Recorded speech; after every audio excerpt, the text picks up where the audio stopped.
உங்க அப்பா இங்கதான் இருப்பாருன்னு சொன்னாங்க, அதான் தேடிக்கிட்டு இருக்கேன். எங்க உங்க அப்பாவையா காணோம்? அவங்க இருந்திருந்தா ஒரு ஆக்ஷன் பண்ணணும்னு எனக்கு தோணுச்சு. எல்லாரும் போயிட்டாங்க. இல்ல பர்மிஷன் பண்ணலாமா? இப்பவும் பண்ணலாம், ஒன்றும் தப்பு இல்லை. மக்கள் பணத்திலிருந்து ஒரு பைசா கூட தொடமாட்டோம், தொடவும் விடமாட்டோம், தொட்டா விடமாட்டோம், இதுக்கு முன்னாடி தொட்டவங்களையும் விடமாட்டோம்.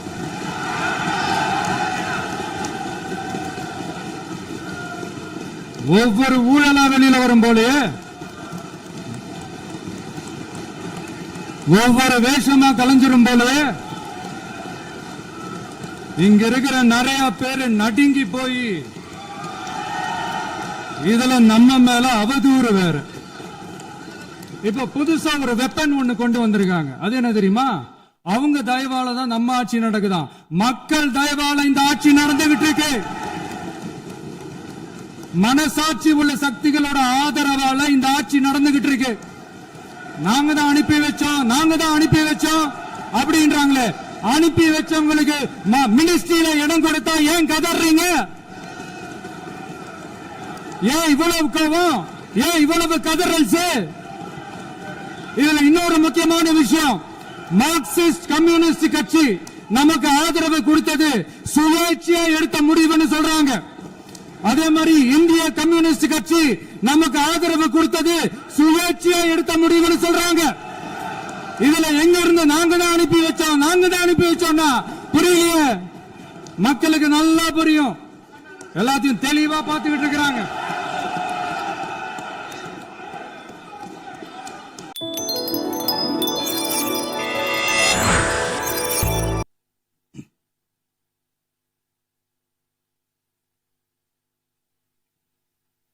மாண்புமிகு பேரவைத் தலைவர் அவர்களே, மாபெரும் தலைவர்கள் வழிநடத்திய மாண்பும் மாபெரும் வரலாற்று சிறப்பு கொண்ட இந்த சட்டமன்ற பேரவையின் 17வது சட்டமன்ற பேரவைக்கு நம்மையும் நம்ம தமிழக வெற்றி கழகத்தை சார்ந்த சட்டமன்ற உறுப்பினர்களையும் தேர்ந்தெடுத்து அனுப்பின நிரந்தரமாக என் நெஞ்சில் குடியிருக்கும் தாயன்புமிக்க தமிழக மக்கள் அனைவருக்கும் என்னுடைய மனப்பூர்வமான நன்றிகள். 17வது சட்டமன்ற கூட்டத்தொடரின் முதல் ஆளுநர் உரையின் மீதான நன்றி தெரிவிக்கும் தீர்மானத்திற்கு பதிலுரை வழங்க வாய்ப்பளித்த மாண்புமிகு பேரவைத் தலைவருக்கு நம் வணக்கத்தை தெரிவித்துக் கொள்கிறோம். மாண்புமிகு பேரவைத் தலைவர் அவர்களே, இந்த 17வது மாமன்றத்தில் அதிகப்படியான 12 கட்சிகளை சேர்ந்த பிரதிநிதிகள் தேர்ந்தெடுக்கப்பட்டிருக்கும்.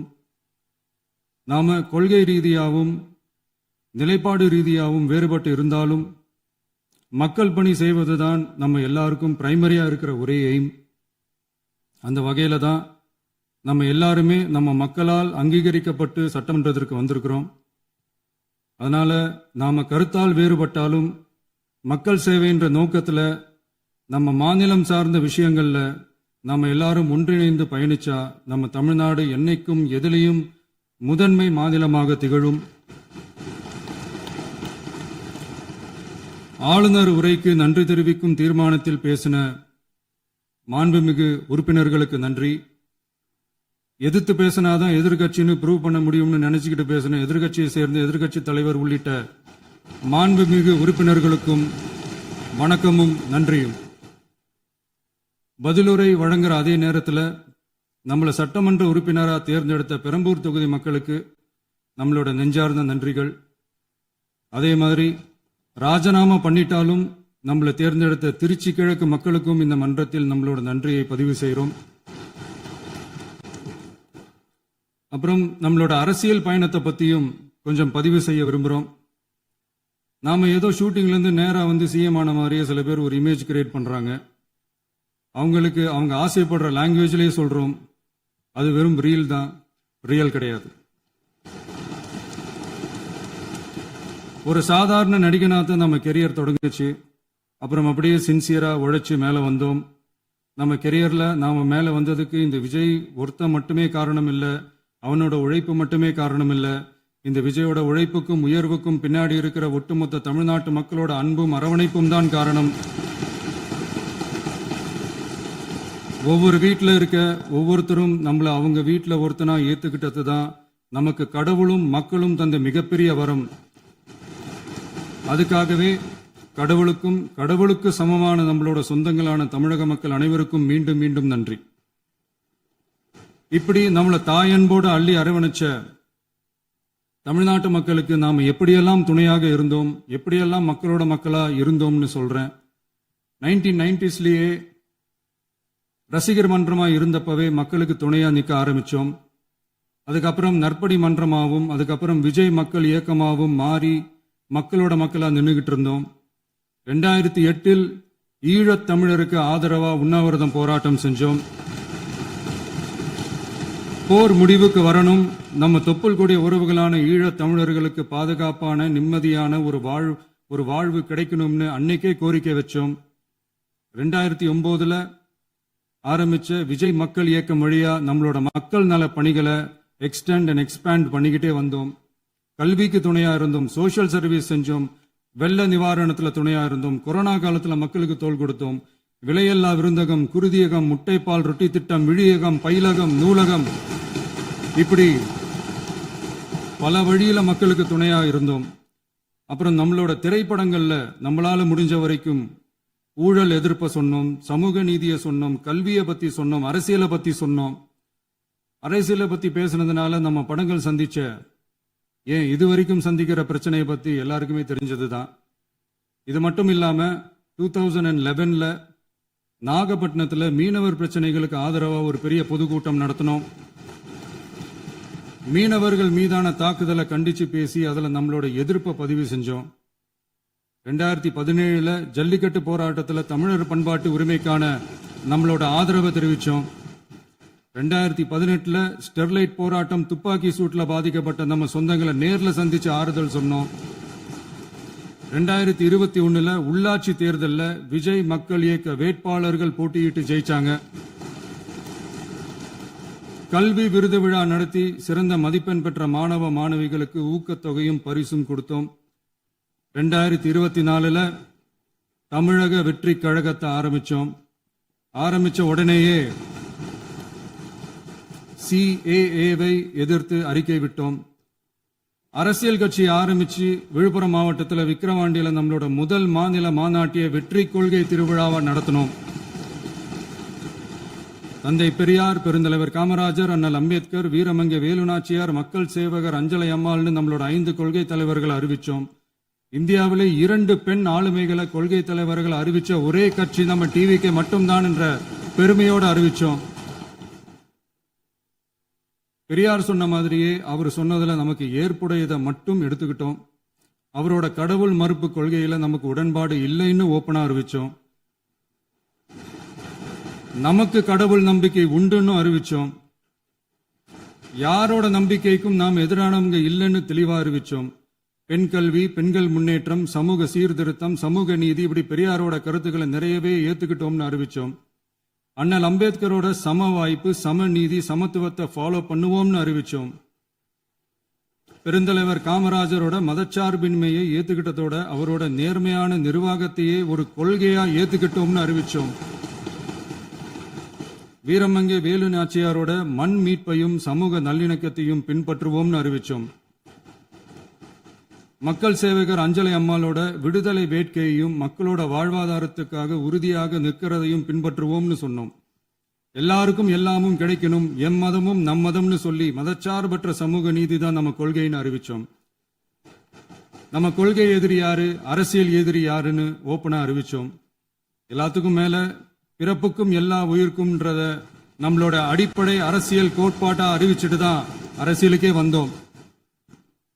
நம்ம மதுரை மாநாட்டில் நம்மளோட தேர்தல் அரசியல் மற்றும் ஆட்சி அதிகார அரசியல் வழிகாட்டியா அறிஞர் அண்ணாவையும் புரட்சி தலைவர் எம்ஜிஆரையும் ஏத்துக்கிட்டதா அறிவிச்சோம். அப்புறம் இன்னனையும் நாம இங்க பதிவு செஞ்சே ஆகணும். எல்லாரும் கட்சி ஆரம்பிச்சுட்டு தான் ஒவ்வொரு வீட்டுக்குள்ளேயும் போவாங்க.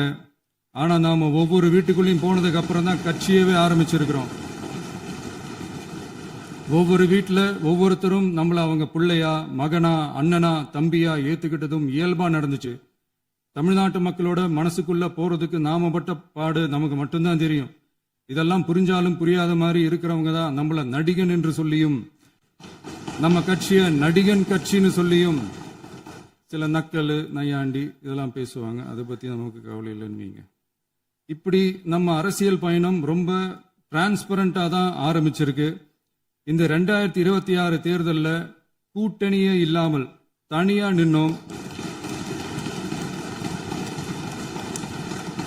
மக்கள் நம்மள தெளிவா புரிஞ்சுகிட்டதாலையும் நம்ம டிவிகே தோழர்களோட உழைப்பாலையும் நாம 35% வாக்குகளை வாங்கினோம். 1,72,00,000 வாக்குகளோட தமிழ்நாட்டிலேயே தனி பெரும் கட்சியா வந்தோம். தமிழக மக்களாலையும் நம்மளோட ஆதரவு இயக்கங்களாலையும் இதோ இன்னைக்கு இங்க நம்ம டிவிகே ஆளும் கட்சியா உட்கார்ந்துருக்கிறோம். இந்த ஆளும் கட்சியா ஆனதும் அவ்வளவு சாதாரணமாலாம் நடந்துடல. 2.25 வருஷத்துல ஆட்சிக்கு வந்துட்டீங்கன்னு ரொம்ப கிண்டலா கேலியா சிலர் பேசுறாங்க. எங்களோட இந்த 2.25 வருஷ டிராவல்ல எவ்வளவு வலியும் வேதனையும் இருக்குது. நம்மளோட மக்கள் சந்திப்புக்கே அவ்வளவு இடையூறு, அவ்வளவு தடைகள், ஊர் உலகத்துல யாருக்கும் இல்லாத ஒன்னா நமக்கு மட்டுமேன்னு தனியா ஸ்பெஷலா எக்ஸ்க்ளூசிவா நிறைய நிபந்தனைகள், நெருக்கடிகள், கட்டுப்பாடுகள், நம்மளை சந்திக்க வர்ற மக்களுக்கு சரியான பாதுகாப்பு இல்லாம, நம்ம கூட்ட நிகழ்ச்சிக்கு போதுமான பாதுகாப்பு இல்லாமன்னு இன்னும் வெளியே சொல்ல முடியாத நிறைய சூழ்ச்சிகள் எல்லாத்தையும் தாண்டி தான் நாம் இந்த இடத்துக்கு வந்திருக்கிறோம். But still miles to go. நம்ம டிராவல்ல எல்லாத்துக்கும் முச்சமா நம்மளோட சொந்தங்கள், நம்மளோட உறவுகள், 41 பேர் கரூர் சம்பவத்தில் இழந்த வேதனை எல்லாம் எப்படி சொல்றதுனே தெரியல. நம்ம மனசை விட்டு என்னைக்கும் அந்த வலியும் வேதனையும் நீங்கவே நீங்காது. அதுலயும் நம்ம மேலேயே பழி போட்ட கொடுமையெல்லாம் இருக்கும் பாருங்க, அதெல்லாம் வேற லெவலுங்க. என்னத்துக்கு அப்படியெல்லாம் செஞ்சாங்கன்னு தெரியல. அரசியல்னா இப்படியெல்லாம் கொடூரமா இருக்கணுமா என்ன? சரி விடுங்க. இந்த விஜய் இவனோட மக்களுக்காக எதையும் தாங்க தயாரா ஆகிட்டான். இவ்வளவு பெயின்ஃபுல்லான நம்ம பொலிட்டிக்கல் டிராவல்ல நம்மளோட மிகப்பெரிய ஆறுதலும் பலமும் என்ன தெரியுமா? என் நெஞ்சில் குடியிருக்கும் என்னோட தமிழ்நாட்டு மக்களும், என் உயிருக்கு உயிரான என்னோட தோழர்களும் தான். அவங்களோட பலத்தால தான். அன்னைக்கு 1967ல முன்னாள் முதல்வர் மாண்புமிகு அறிஞர் அண்ணா அவர்கள் தலைமையில் அமைஞ்ச சாமானியர்களோட ஆட்சி மாதிரி, 1977ல முன்னாள் முதல்வர் மாண்புமிகு புரட்சி தலைவர் எம்ஜிஆர் அவர்கள் தலைமையில் அமைஞ்ச மிக சாமானியர்களோட ஆட்சி மாதிரி, இதோ இன்னைக்கு அதே வரிசையில 2026 சட்டமன்ற தேர்தல்ல இந்த விஜயோட தோழர்கள் இடம்பெற்ற ஒரு மிக மிக சாமானியர்களின் ஆட்சி அமைஞ்சிருக்கு. வாகை சூடும் வரலாறு திரும்பி இருக்கிறது. இப்படி ஒரு தீர்ப்பை மக்கள் அளிச்சதுனாலதான் தமிழக வரலாற்றில் ஒரு மகத்தான கூட்டணி ஆட்சியை நாம் அமைச்சிருக்கிறோம். இளைஞர்களால என்ன செய்ய முடியும், பெண்களால என்ன செய்ய முடியும்னு கேட்டவங்களுக்கான பதில் தான் இன்னைக்கு அமைஞ்சிருக்கிற நம்ம ஆட்சி. ஒரே ஒரு குடும்பம் மட்டும் முக்கியம்னு சொல்றது நம்மளோட ஆட்சி அதிகார அரசியல் இல்ல. தமிழ்நாட்டில் இருக்கிற ஒவ்வொரு குடும்பமும் முக்கியம்னு சொல்றது தான் நம்ம அரசியல். நம்மளோட ஆட்சி அதிகாரம் அதான் நம்மளோட மனசாட்சி உள்ள மக்களாட்சி. இந்த 2026 தேர்தலில் யாராலும் உடைக்கவே முடியாதுன்னு சொன்ன மதத்தை உடைச்சோம், சாதியை உடைச்சோம், முக்கியமா காசு கொடுத்து ஓட்டு வாங்குற ஒரு நச்சு கலாச்சாரத்தையே சுக்கு நூறா தூள் தூளா உடைச்சிருந்தோம். நாம கிளீன் கவர்னன்ஸ் அண்ட் குட் கவர்னன்ஸ்ல உறுதியா இருக்கிறோம். இப்ப மட்டும் இல்ல, எப்பவுமே இப்படிதான் இருப்போம். இதுல 100% இது உண்மைன்றதுனாலதான் பாரம்பரியமான தினத்தந்தி பத்திரிகை ஊழலின் ஊற்றுக்கண் அடைக்கப்படுகிறதுன்னு 16/6/2026 அன்னைக்கு ஒரு தலையங்கமே எழுதியிருக்கு. ஒரு தவறு செய்தால், அது தெரிந்து செய்தால் அவன் தேவன் என்றாலும் விடமாட்டேன் என்று எம்ஜிஆர் அன்று பாடினார். அதை இன்று விஜய் செயலில் காட்டுகிறார்னு அந்த எடிட்டோரியல்ல எழுதியிருக்கு. இந்த நேரத்தில் தினத்தந்திக்கு நம்மளோட நன்றியை தெரிவிச்சுக்கிறோம். அரசியலுக்கு வந்து 2 வருஷம் தான் ஆகுது. உங்களுக்கு என்ன தெரியும், உங்களால என்ன முடியும்னு கேலியா கேட்டவங்களுக்கு தினத்தந்தியோட பதிலை இப்போதைக்கு போதும்னு நினைக்கிறேன். என்னென்னமோ செய்வான்னு சொல்றானே இந்த விஜய், பல வருஷமா இருக்கிற ஒரு பதவி வெறி பிடிச்ச அரசியலை உடைச்சி எப்படி செய்வான்னு நம்ம மக்களை யோசிச்சிருவாங்க. இதோ இப்போ நம்ம மக்களுக்கு புரிஞ்சிருக்கும். இப்பவும் சொல்றோம், இது வெறும் ஆரம்பம் தாங்க. இந்த மாபெரும் சபையிலிருந்து கேட்கிற மக்களே, நமக்கு கொஞ்சம் அவகாசம் கொடுங்க. இதுக்கு முன்னாடி, அதாவது 2017 கடைசியில இருந்து 2026 ஏப்ரல் வரைக்கும் இருந்த புண்ணியவான்கள் ஆட்சியில ஒவ்வொரு டிபார்ட்மெண்ட்லயும் போட்ட ஏராளமான ஓட்டைகளை அடைச்சிக்கிட்டே படிப்படியா மக்களுக்கு நல்லதையும் செஞ்சுக்கிட்டே வருவோம். அதனாலதான் நமக்கு எதிரா யார் யாரோ சேரவே மாட்டாங்கன்னு நினைச்சவங்க எல்லாம் ஒன்னா சேர்றாங்க. நம்ம ஆட்சிக்கு டேட்டு குறிக்கிறாங்க.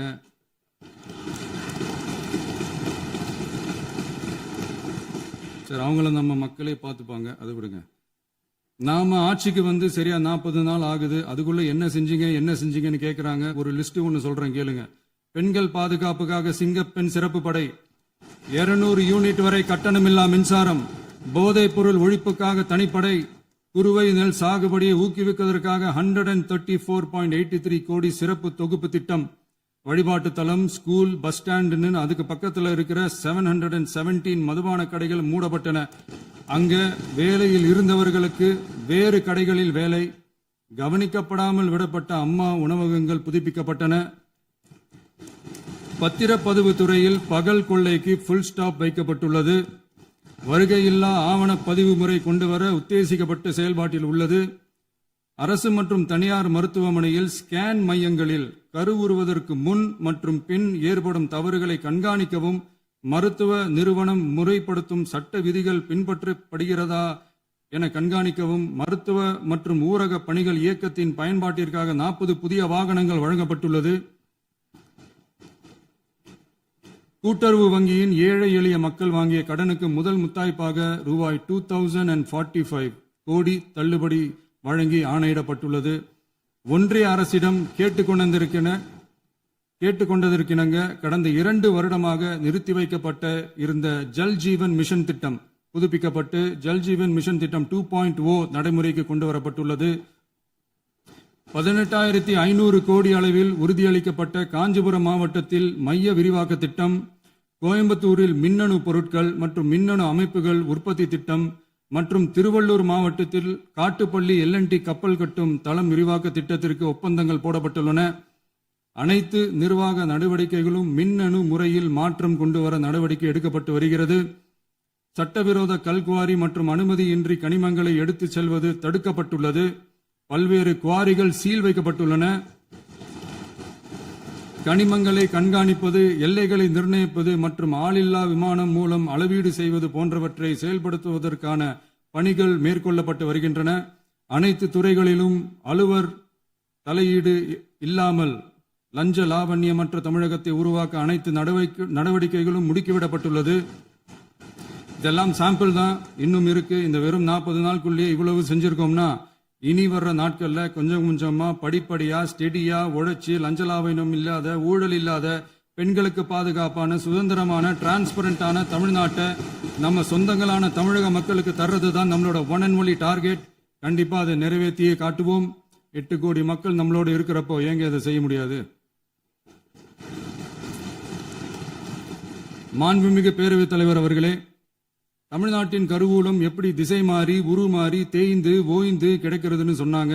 திசை மாறி உருமாறி தேய்ந்து ஓய்ந்துன்னு வசனம் மாதிரி ரைமிங்கா இல்லாம வளமான இலக்கியமா இதே சபையில பேசினவங்களோட திறமையான ஆட்சியில நடந்த நிதி மேலாண்மையை பத்தி வெள்ளை அறிக்கையா வெளியிட்டோம்.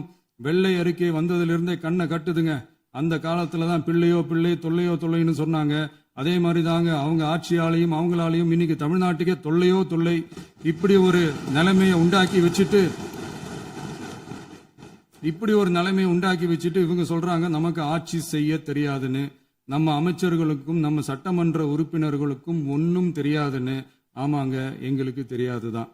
எங்க சட்டமன்ற உறுப்பினர்களுக்கும் அமைச்சர்களுக்கும் மக்கள் பணி செய்ய தெரிஞ்ச அளவுக்கு மக்கள் பணத்தை சுருட்ட தெரியாதுதான்.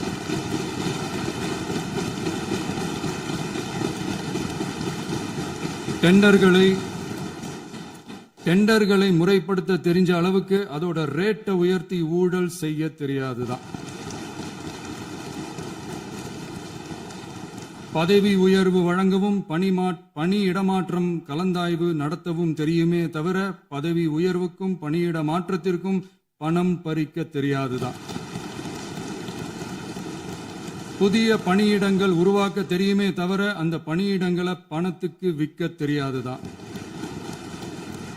கோயில்கள்ல நடக்கிற நிர்வாக சீர்கேட்ட தடுக்க நீங்க பேசுங்க, நீங்க கண்டினியூ பண்ணுங்க. கோயில்கள்ல நடக்கிற நிர்வாக சீர்கேட்டை தடுக்க தெரியுமே தவிர கோயில் பணத்தை கொள்ளையடிக்க தெரியாதுதான், தங்கத்தை உருக்கி தாரை வார்க்க தெரியாதுதான். கனிம வளத்தை பாதுகாக்க தெரிஞ்ச அளவுக்கு கனிமத்தை வித்து கொள்ளையடிக்க தெரியாதுதான். அரசு வருமானத்தை அரசு கஜானாவுக்கு மாத்த தெரிஞ்ச அளவுக்கு அந்த பணத்தை தனிப்பட்ட கஜானாவுக்கு மடை மாத்த தெரியாதுதான். போதை கலாச்சாரத்தை தடுக்க தெரிஞ்சவங்களுக்கு போதை கலாச்சாரத்தை வளர்க்க தெரியாதுதான். நம்ம குடும்பத்தில் இருக்கிற பாட்டி, அம்மா, அக்கா, தங்கச்சி, குழந்தைங்களை, பெண்களை மதிக்க தெரிஞ்சவங்களுக்கு ஓசி பஸ், 1000 ரூபாய் கேஸ், இப்படியெல்லாம் பேச தெரியாதுதான். எங்க உறுப்பினர்களுக்கும் அமைச்சர்களுக்கும் மக்கள் சேவை தெரிந்த அளவிற்கு சுயநல தேவையை செஞ்சிக்க தெரியாதுதான்.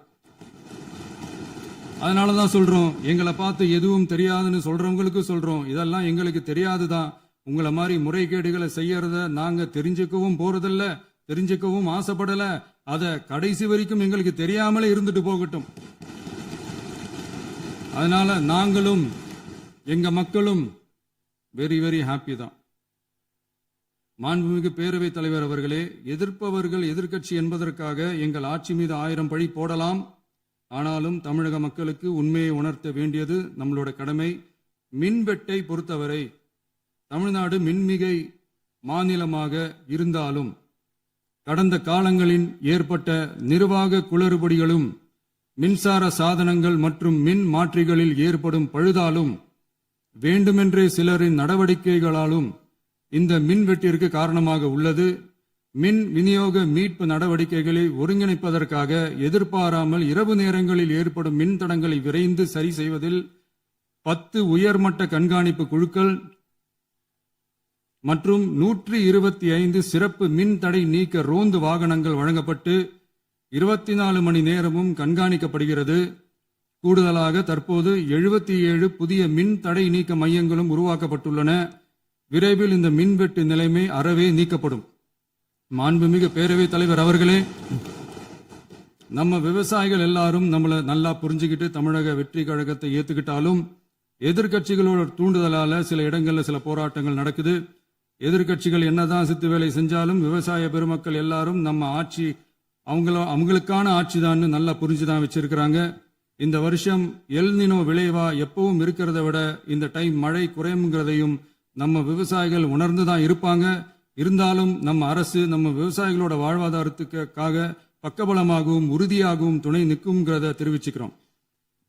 நம்ம தமிழகத்தில் ஏற்கனவே நடந்த அதி அற்புதமான சூப்பரான நிர்வாக திறன் கொண்ட 50 வருஷ அரசியல் அனுபவம் கொண்ட 2.0, 3.0, 4.0 பல 0.0 மாடல் ஆட்சி நடத்த கனவு கண்டவங்களோட அட்டகாசமான ஆட்சிக்காரங்க பல்வேறு விதமான நிதி நெருக்கடியை நம்ம மக்களுக்கும் நமக்கும் பரிசா கொடுத்துட்டு போய் இருந்தாலும் கூட்டுறவு வங்கிகளின் மூலம் 75,000 வரை பயிர்கடன் பெற்று குறு சிறு இதர பெரு விவசாயிகளுக்கு 100% முழுமையான பயிர்கடன் தள்ளுபடியும் 75,000க்கு மேல் கடன் பெற்றவர்களுக்கு குறைந்தபட்சமாக 35,000 பண பயன் கிடைக்கும் அளவிற்கு மொத்தம் 14,43,504 விவசாயிகளுக்கு ரூபாய் 5,932.23 கோடி பயிர்கடன் தள்ளுபடி வழங்கப்பட்டுள்ளது.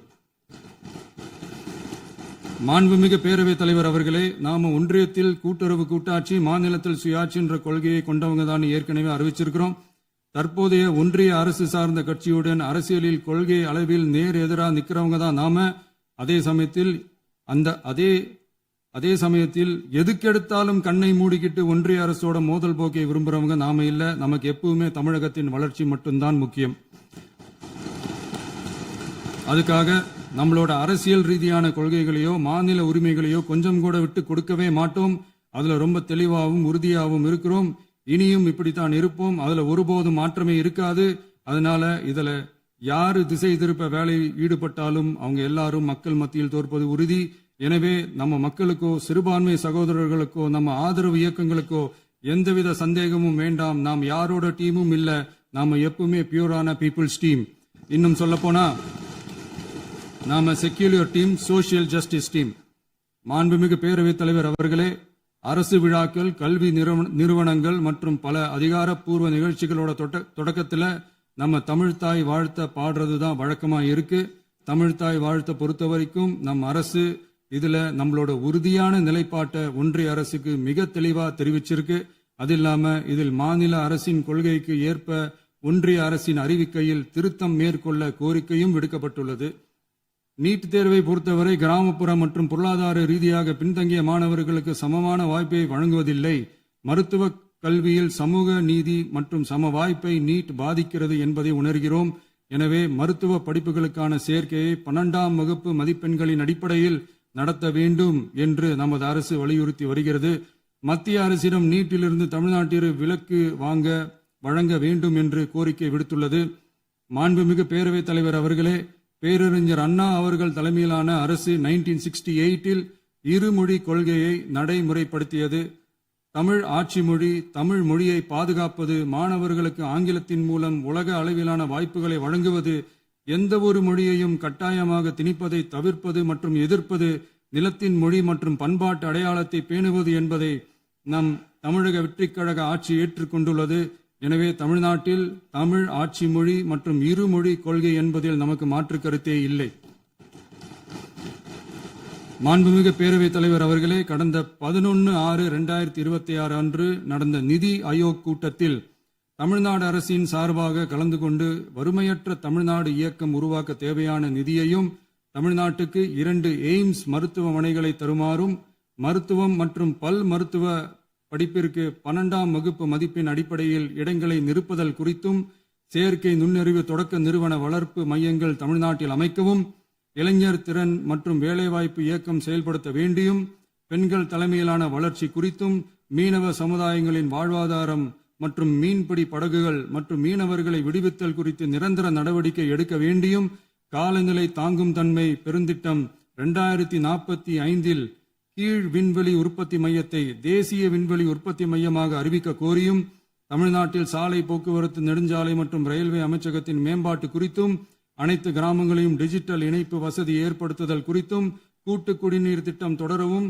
அரசின் விழாக்களில் தமிழ்தாய் வாழ்த்துக்கான முதலிடத்திற்கான கோரிக்கையும், மேகதாது அணை கட்டுமான நிறுத்தத்தை உறுதிப்படுத்தவும், மாநிலத்தின் மீது மும்மொழி கொள்கையை வற்புறுத்தாமல் புதிய கல்விக் கொள்கையை திணிக்காமல் தமிழகத்திற்கான கல்வித்தொகை ரூபாய் 3284 கோடியை விடுவிக்க கோரியும், ஆண்டுதோறும் 5 லட்சம் இளைஞர்களுக்கு உதவித்தொகையுடன் கூடிய பணியினை தொழில்நுட்ப பயிற்சி வழங்க ஒத்துழைப்பு வழங்குமாறும், ஒகேனக்கல் 3ஆம் கட்ட கூட்டு குடிநீர் திட்டத்திற்கான நிதி ரூபாய் 2283.40 விடுவிக்கவும், வேலை வாய்ப்பு மற்றும் வாழ்வாதாரத்துக்கான உத்தரவாத திட்டத்தின் கீழ் வேலை வாய்ப்புகளை உருவாக்க உடனடி நடவடிக்கை மேற்கொள்ள வேண்டியும் மற்றும் திருக்குறளை தேசிய இலக்கியமாக அறிவிக்குமாறும் தமிழ்நாடு சார்பில் பேசியுள்ளோம் என்பதை தெரிவித்துக் கொள்கிறோம். மாண்புமிகு பேரவைத் தலைவர் அவர்களே, அண்டை மாநிலங்களுடனான நட்புறவு ஒரு மாநிலத்தின் வளர்ச்சிக்கும் நாட்டின் ஒற்றுமைக்கும் மிகவும் அவசியமானது. தமிழ்நாடு தனது அண்டை மாநிலங்களுடன் நதி நீர் பங்கீடு, பொருளாதாரம், கல்வி, கலாச்சாரம் மற்றும் போக்குவரத்து துறைகளில் நல்லுறவை பேணி வருகிறது. பரஸ்பர மரியாதை, ஒத்துழைப்பு மற்றும் கூட்டாட்சி தத்துவத்தின் அடிப்படையில் அண்டை மாநிலங்களுடனான நட்புறவை வலுப்படுத்தவும் நமது ஆட்சியில் காக்கப்படுகிறது. மாண்புமிகு பேரவைத் தலைவர் அவர்களே, சட்டம் ஒழுங்கை பத்தி பேச்சு வந்தது. சட்டம் ஒழுங்கு சரியா இருக்கணும் அப்படின்றதுல எங்களுக்கு மாற்று கருத்தே கிடையாது. கண்டிப்பா லா அண்ட் ஆர்டர் கரெக்டா இருக்கணும், கரெக்டா இருக்கும், இருக்க வைப்போம். அதே மாதிரி பெண்கள் பாதிக்கப்படுறதையும் இங்க யாராலையும் சகிச்சுக்கவே முடியாது. அதுக்கான கடுமையான நடவடிக்கைகள் நம்ம அரசு எடுத்துக்கிட்டு இருக்கிறோம். இந்த சிங்கப்பெண் சிறப்பு அதிரடிப்படை கூட அதுக்கான ஒரு ஃபர்ஸ்ட் ஸ்டெப் தான். அதே மாதிரி இந்த போதைப் பொருள் நடமாட்டம் அதை கண்ட்ரோல் பண்றதுக்கும் நம்ம அரசு கடுமையான நடவடிக்கைகள் எடுத்துக்கிட்டு இருக்கிறோம். அதையும் கண்டினியூ பண்ணி எடுப்போம். மாண்புமிகு பேரவைத் தலைவர் அவர்களே, இப்ப நான் சொன்ன இந்த பிரச்சனைகள்லாம் 2026 போன மாசம் மே மாசம் 10ஆம் தேதி புதுசா வந்துடல. இதெல்லாம் பல வருஷமா இருக்கிற பிரச்சனைகள் தான், பல வருஷமா கண்டுக்காம விட்ட பிரச்சனைகள் தான். இன்னைக்கு எதிர்கட்சிக்காரங்க அதை பத்தி கேட்கும் போது எனக்கு அது அக்கறையா தெரியல, அவதூறு அரசியலா தான் தெரியுது, பழி போடுற அரசியலா தான் தெரியுது. இப்படி அவதூறு பழி போடுறவங்களை பார்த்து ஒன்னே ஒன்று தான் கேட்கணும்னு தோணுது. கடந்த 9-10 மாசமா நம்ம ஸ்டேட்ல சட்டம் ஒழுங்கு டிஜிபியே இல்லை. சட்டம் ஒழுங்கு டிஜிபியை போடுங்கன்னு சொல்லி எல்லாம் ஓஞ்சி போயிட்டோம். போன ஆட்சியில் நடந்ததுக்கெல்லாம் இப்பதான் விடையே கண்டுபிடிக்கிறோம் நம்ம ஆட்சியில்.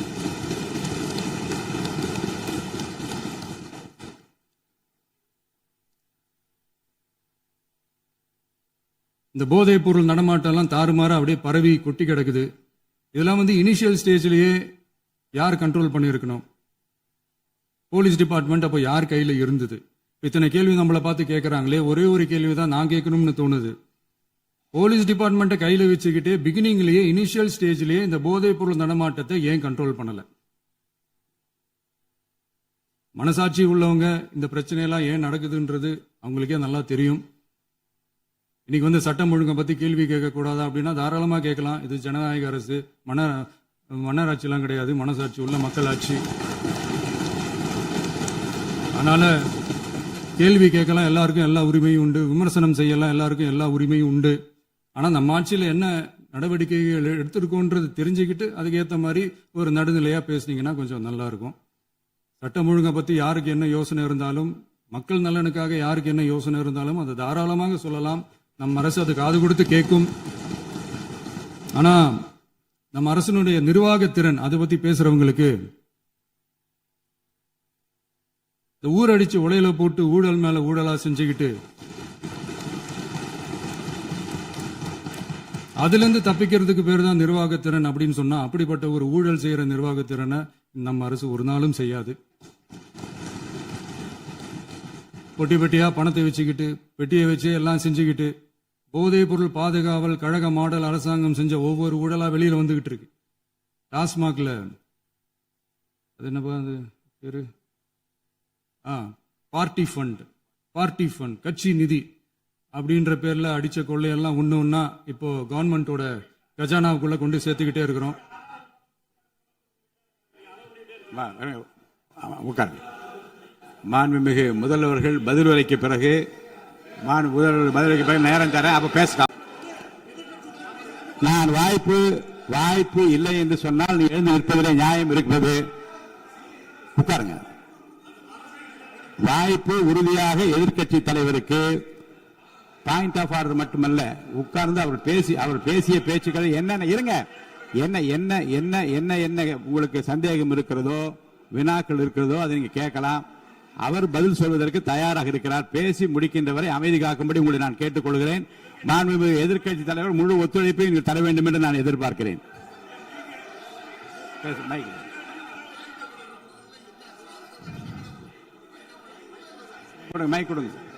மாண்புமிகு எதிர்க்கட்சி தலைவர் பேரவைத் தலைவர், நீங்க உட்காருங்க. நேற்று நான் பேசும்போது சில அமைச்சர்கள் குறுக்கிட்டு பேசினாங்க, அதற்கு நீங்க அனுமதி கொடுத்தீங்க. அதே மாதிரி இன்னைக்கு முதலமைச்சர் பேசும்போது சில வார்த்தைகள், தவறான வார்த்தைகள் பேசுறாரு. அவர் பார்ட்டி ஃபண்ட் அப்படின்னு சொல்லியிருக்கிறாரு. அவர் அமைச்சர் அந்த பார்ட்டி ஃபண்ட் எந்த பார்ட்டின்னு கூட சொல்ல தைரியம் இருந்தா சொல்லுங்க, நாங்க அதெல்லாம் ஃபேஸ் பண்ண தயாரா இருக்கோம். எதையும் ஆதாரத்தோடு எதையும் பேசுங்க. நீங்க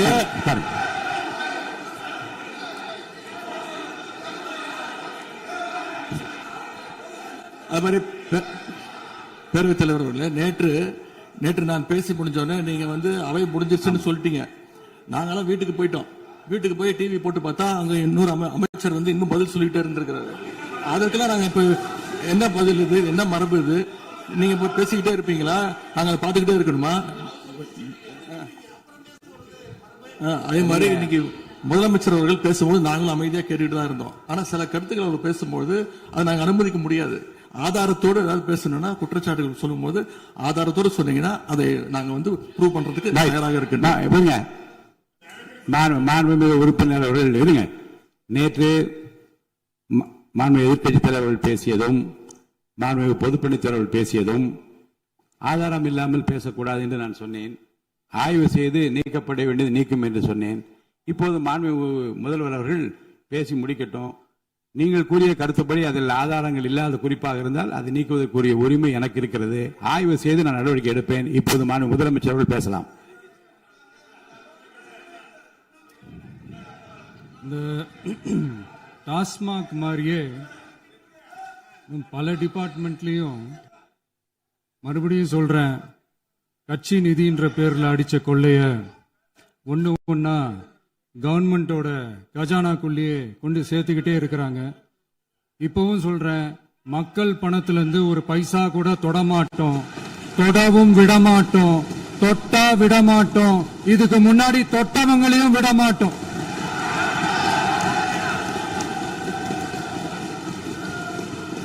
ஒவ்வொரு ஊழலா வெளியில வரும் போலயே ஒவ்வொரு வேஷமா கலைஞ்சிரும் போலயே இங்க இருக்கிற நிறைய பேரு நடுங்கி போய் இதுல நம்ம மேல அவதூறு வேற. இப்ப புதுசா ஒரு வெப்பன் ஒண்ணு கொண்டு வந்திருக்காங்க. அது என்ன தெரியுமா? அவங்க தயவால தான் நம்ம ஆட்சி நடக்குதாம். மக்கள் தயவால இந்த ஆட்சி நடந்துகிட்டு இருக்கு. மனசாட்சி உள்ள சக்திகளோட ஆதரவால இந்த ஆட்சி நடந்துகிட்டு இருக்கு. நாங்க தான் அனுப்பி வச்சோம் அப்படின்றாங்களே. அனுப்பி வச்சவங்களுக்கு மினிஸ்ட்ரியில இடம் கொடுத்தா ஏன் கதறீங்க? ஏன் இவ்வளவு கோவம்? ஏன் இவ்வளவு கதறல்ஸ்? இதுல இன்னொரு முக்கியமான விஷயம், மார்க்சிஸ்ட் கம்யூனிஸ்ட் கட்சி நமக்கு ஆதரவு கொடுத்தது சுயேட்சையா எடுத்த முடிவுன்னு சொல்றாங்க. அதே மாதிரி இந்திய கம்யூனிஸ்ட் கட்சி நமக்கு ஆதரவு கொடுத்தது சுயேட்சையா எடுத்த முடிவுன்னு சொல்றாங்க. இதுல எங்க இருந்து நாங்க தான் அனுப்பி வச்சோம்னா புரியலையே. மக்களுக்கு நல்லா புரியும், எல்லாத்தையும் தெளிவா பார்த்துக்கிட்டு இருக்கிறாங்க.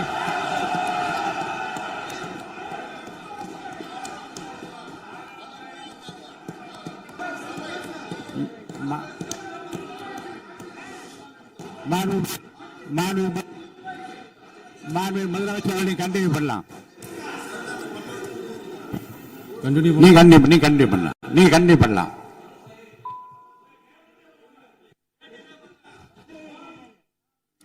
இந்த சமூக நீதி அரசுன்னு சொல்றவங்களை பார்த்து கேட்கிறேன், நம்ம பட்டியலின சகோதரர்களுக்கு எத்தனை அமைச்சர் பதவி கொடுத்தீங்கன்னு கொஞ்சம் சொல்ல முடியுமா?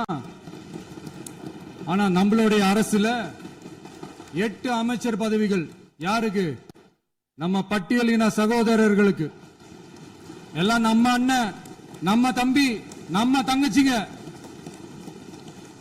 அண்ணல் அம்பேத்கர் அவர்களுடைய கிட்டத்தட்ட 100 ஆண்டு கால கனவு இப்ப நிறைவேறி இருக்கு. நான் ஏன் கொஞ்சம் சவுண்டா பேசுறேன் அப்படின்னா அவங்களுக்கு கேட்கணும்ன்றதுக்காக தப்பா எடுத்துக்காது. அதே மாதிரி பெண்களோட பாதுகாவலர் நாங்க தான் அப்படின்னு சொல்லிக்கிறவங்களை கேட்கிறேன், எத்தனை பெண்களுக்கு அமைச்சர் பதவியில இடம் கொடுத்தீங்க கொஞ்சம் சொல்ல முடியுமா? எங்க அரசுல 4 சகோதரிகளுக்கு அமைச்சர் பதவி கொடுத்திருக்கிறோம்.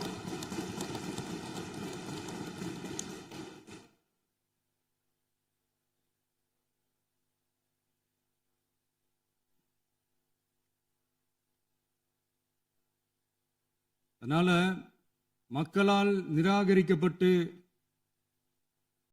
மக்களால் அகற்றப்பட்டவங்களுக்கு ஒண்ணு சொல்லிக்கிறோம், தப்பே செய்ய மாட்டோம், ஊழலே செய்ய மாட்டோம், நேர்மையா தான் இருப்போம், நியாயமா தான் இருப்போம் அப்படின்னு சொல்றவங்களால மட்டும்தான் கூட்டணி ஆட்சி அமைக்க முன்வரும். ஆட்சியிலையும் பங்கு, அதிகாரத்திலையும் பங்கு கொடுக்க முன்வரும். ஊழல்லையே ஊறி போனவங்களால இந்த கூட்டணி ஆட்சியோ ஆட்சியிலையும் பங்கு அதிகாரத்திலையும் பங்கு கொடுக்க முன்வராது. மெஜாரிட்டி இருந்தாலும் தரமாட்டாங்க, மெஜாரிட்டி இல்லைனாலும் தரமாட்டாங்க. கேட்டா ரெடிமேடா ஒரு பதில் ஒண்ணு வச்சிருப்பாங்க, கூட்டணி ஆட்சியை மக்கள் விரும்ப மாட்டாங்கன்னு. அதே மக்கள் தான் இப்ப அவங்கள பார்த்து சிரிக்கிறாங்க. நான் பதவி ஏத்த அன்னைக்கு கொஞ்சம் டைம் அவகாசம் கேட்டேன். எதுக்கு கேட்டேன்? நிதி நிலைமைலாம் கொஞ்சம் மோசமா இருக்குது, அதெல்லாம் கொஞ்சம் சரி செஞ்சுக்கிட்டே படிப்படியா கொஞ்சம் கொஞ்சமா நான் கொடுத்த வாக்குறுதிகள்லாம் செயல்படுத்துவேன், அதுக்காக கொஞ்சம் டைம் அவகாசம் கேட்டேன். நான் ஏதோ வேற எதுக்காகவோ வேற யாருக்காகவோ ஏதோ அவகாசம் கேட்ட மாதிரி. அடுத்து இங்க சபையில இல்லாதவங்களை பத்தி பேச வேண்டாம்னு நினைக்கிறேன்.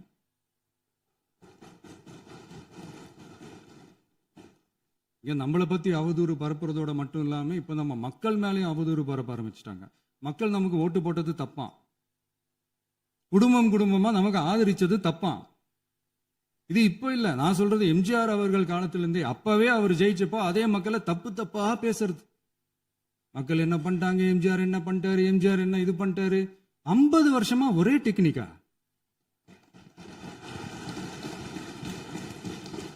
டெக்னாலஜி எல்லாம் மாறி வேற எங்கேயோ போயிட்டு இருக்கு பஸ். இதுல கொஞ்சம் டெக்னிக்காச்சும் கொஞ்சம் மாத்தினா கொஞ்சம் நல்லா இருக்கும். அதனால மக்களுக்கு யூஸ்ஃபுல்லா இருக்கிற மாதிரி இந்த ஆக்கப்பூர்வமான கருத்துக்களோ ஆக்கப்பூர்வமான யோசனைகளோ இருந்தா சொல்லுங்க. அதை நாங்க டெஃபரெண்டா எடுத்துக்கிறோம். ஆனா அதை விட்டுட்டு இந்த நக்கலு, நையாண்டி, சம்பந்தம் இல்லாத பேச்சு இதெல்லாம் பேசிட்டு அப்புறம் முதல்வர் பதில் சொல்லல, முதல்வருக்கு பதில் சொல்ல தெரியல அப்படின்னா அப்புறம் என்ன சோஃபா மாடல் ஆட்சியா? அது என்னன்னு புரியறதுக்கே எனக்கு ரொம்ப நாள் ஆச்சு. இந்த sofa set, table chair, teapoy, furniture பிசினஸ்லாம் வேற எங்க வெளியில போய் பண்ண சொல்லுங்க. அப்படி அந்த பிசினஸ் தான் பண்ணணும்னா நிறைய பிசினஸ் பண்ற மாதிரி வெளியில போய் பண்ண சொல்லுங்க, இங்க சட்டசபைக்குள்ள வேணாம். அதனால ஆக்கப்பூர்வமான கருத்துக்கள் இருந்தா சொல்லுங்க. டெஃபினட்டா அது சரியா இருந்தா நாங்க ஏத்துக்கிறோம். எனக்கு ஒரு குட்டி கதை ஒண்ணு ஞாபகம் வருது, சொல்லாமா? ஒரு ஊர்ல ஒரு பெரியவர் வெயில் ரொம்ப ஜாஸ்தியா இருக்குன்னு சொல்லிட்டு கண்ணுக்கு மேல கை வச்சுக்கிட்டு இப்படி சுத்தி முத்தி தேடிக்கிட்டு இருந்தாராம். அப்ப கூட இருந்த ஒரு சின்ன பையன் என்ன தேடுறீங்க அப்படின்னு கேட்டானா. அதுக்கு அந்த பெரியவர் சொன்னாரா, அது ஒண்ணு இல்ல தம்பி, உங்க அப்பா இங்கதான் இருப்பாருன்னு சொன்னாங்க, அதான் தேடிக்கிட்டு இருக்கேன். எங்க உங்க அப்பாவையா காணோம்?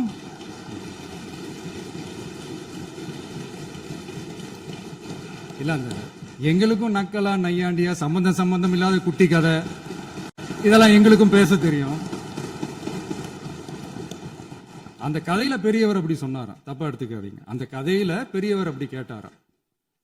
அதனால யாரும் இங்க டென்ஷன் ஆக வேணாம். அதனால இன்னொரு இந்த என்னுடைய உரையை முடிக்கிறதுக்கு முன்னாடி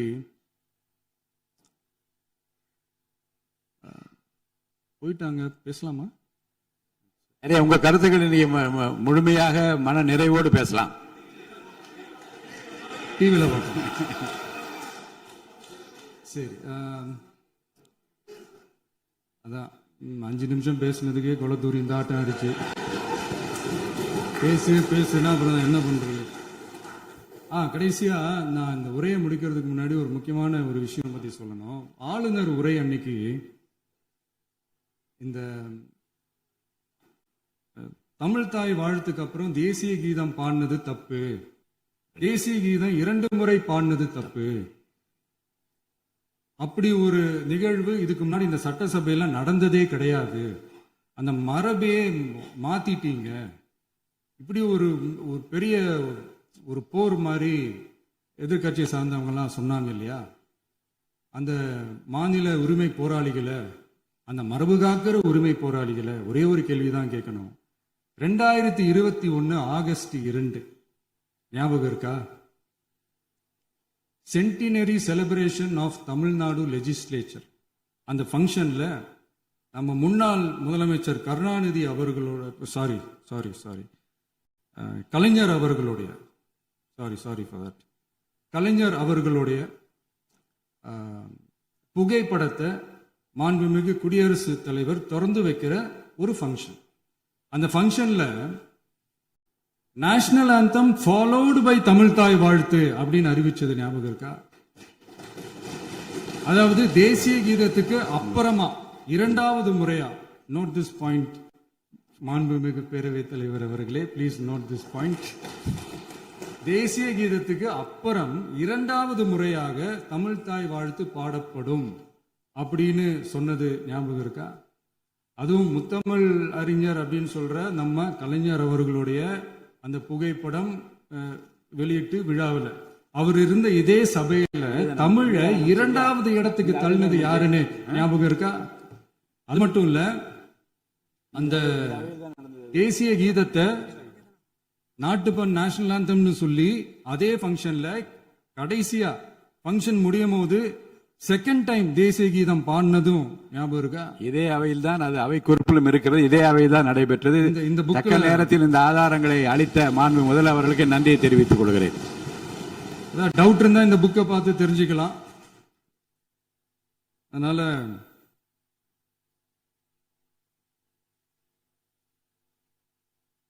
இதெல்லாம் கேட்டா என்ன சொல்லுவாங்கன்னா, அது ஜனாதிபதி கலந்துகிட்ட ஃபங்க்ஷன், அதெல்லாம் அப்படிதான், அதெல்லாம் கண்டுக்க கூடாது அப்படின்னு சொல்லுவாங்க. இதே மாதிரிதான் பேசுறது ஒண்ணு, செய்யறது ஒண்ணு, செய்யறது ஒண்ணு, பேசுறது ஒண்ணு. இதெல்லாம் மக்கள் பார்த்துக்கிட்டு இருக்காங்க. எலெக்ஷனுக்கு முன்னாடி தான் அப்படி செஞ்சுக்கிட்டு இருந்தாங்க. இப்போ எலெக்ஷனுக்கு அப்புறம் அதே தான் செய்யறாங்க. இந்த விஜயையும் சாமானியர்களின் உண்மையான சமூக நீதி அரசையும் அவமானப்படுத்துறதுக்கு தான் அவங்களோட அந்த பொலிட்டிக்கல் சீனியாரிட்டி அது பயன்படுத்துது போல. சரி, செய்யட்டும் செய்யட்டும், நல்லா செய்யட்டும். இப்போ ஆனாலும் நம்மளுடைய மாநில உரிமை, மொழி உரிமை, உத்தமபுத்திரர் போல வேஷம் போடுற எதிர்கட்சிக்கு ஒன்றை மட்டும் ஆணித்தரமாக சொல்றோம். உங்களை மாதிரி தமிழ்னு சொல்லிக்கிட்டு, மொழி, பண்பாடு, கலாச்சாரம்னு சொல்லிக்கிட்டு ரெட்டை வேஷம் போடுறவங்க நாங்க கிடையாது.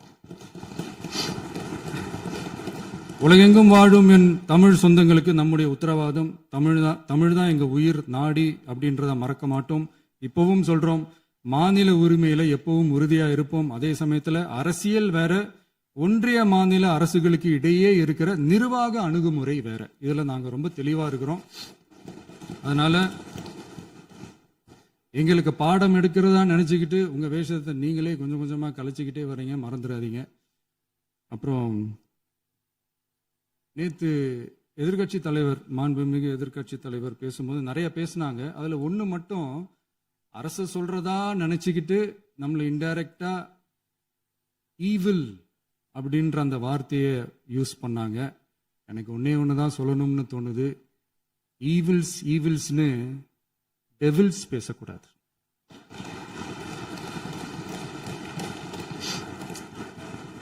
அவங்க இருந்திருந்தா ஒரு ஆக்ஷன் பண்ணணும்னு எனக்கு தோணுச்சு. எல்லாரும் போயிட்டாங்க. இல்ல, பர்மிஷன் பண்ணலாமா? இப்பவும் பண்ணலாம், ஒன்றும் தப்பு இல்லை.